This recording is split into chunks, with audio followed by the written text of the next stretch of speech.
Saan ang puta nyo? Ilang kayo? Hindi ka sasagot? Ngayong Miyerkules, Nagpapakilala pa lang tayo. Babalik natin sa kanilang kahayupang ginawa nila sa atin. Wala tayong ititira. Ni isa sa kanila.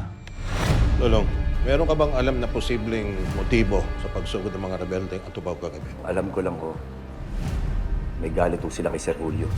Si Sir Julio, negosyante, philanthropist. Bakit sila magagalit sa kanya? Pero sana naman ho, malaman ho natin ang katotohanan.